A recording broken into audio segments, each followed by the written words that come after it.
বলছিলাম। গতকাল বসিরহাটের হাসনাবাদ থানার শিবপুর গ্রাম পঞ্চায়েতের খেজুরবেড়িয়া এলাকায় চাঞ্চল্যকর একটি অভিযোগ সামনে আসে।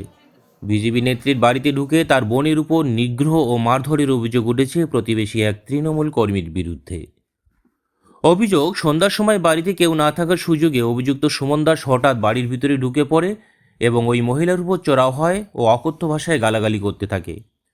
পরিস্থিতি বুঝে কোনো রকমে সেখান থেকে বেরিয়ে পাশের বাড়ি থেকে ফোন করে দিদিকে খবর দেন আক্রান্ত মহিলা।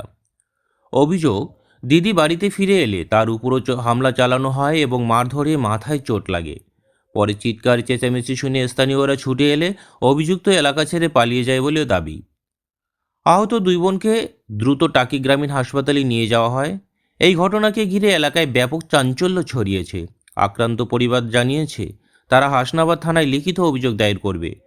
পুলিশ জানিয়েছে অভিযোগ পেলে তারা ঘটনার পূর্ণাঙ্গ তদন্ত করা হবে। আপনারা দেখছেন আরডিজি সংবাদ, মানুষের পাশে, খবরের সাথে। আপনাকে যে মেরেছে, কে মেরেছে? সুমন দাস, বাবা হিমাংশু সে দাস। কে, কি দল করে বা কি কিছু? ও তৃণমূল দল করে, দেবেশ মণ্ডলের অনুগামী, তপন মণ্ডলের ইন্ধনেও চলে। কার অনুগামী সুমন দাস? ওই দেবেশ মণ্ডলের অনুগামী। বিধায়ক দেবেশ মণ্ডল? হ্যাঁ, বিধায়ক দেবেশ মণ্ডল। আপনাকে মারলো কেন? আমি ওই বিজেপি মিটিংয়ে যাই রোজ রোজ, তাই ও ইস্যু করে ছুটে এসে আমার সঙ্গে কোনো বচসা না কিচ্ছু না, ছুটে এসেই মারধর করছে। বলছে তুই রোজ রোজ বিজেপির মিটিংয়ে যাবি, তোকে মিটিং করে স্বাদ মিটিয়ে ছেড়ে দেবো। কে বললো এটা? সুমন দাস বলছে।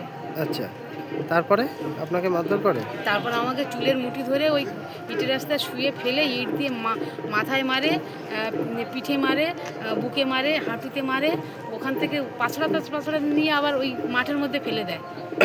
আচ্ছা, আপনার নাম? আমার নাম জ্যোৎস্না দাস, স্বামী মিলিত শতদল দাস।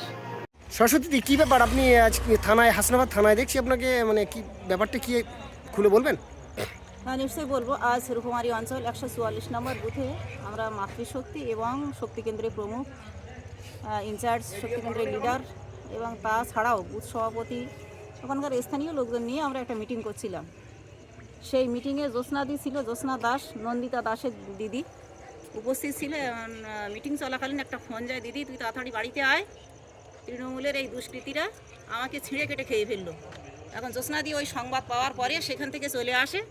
আসার পরে দেখে যে বোন বাড়িতে চিৎকার করছে, বোনের জামা তো ধরে ছিঁড়ে দিয়েছে।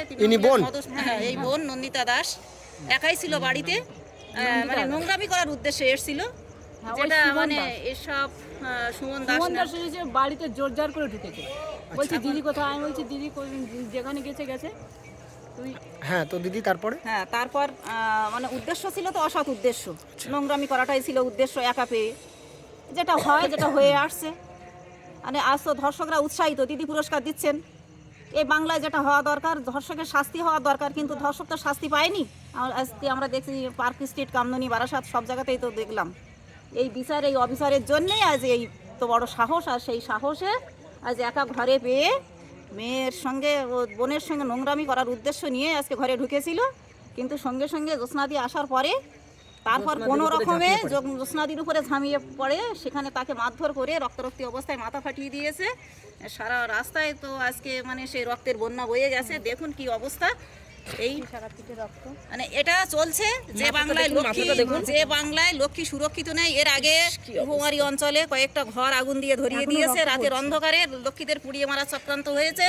এরপরেও মেয়েরা কেউ নিরাপদ না, অথচ সেই বাংলায় লক্ষ্মীর ভাণ্ডারের নাম করে আজকে মেয়েদের লক্ষ্মীর সম্মান দেওয়া হচ্ছে। আর এই লক্ষ্মীদের সম্মান কোথায়?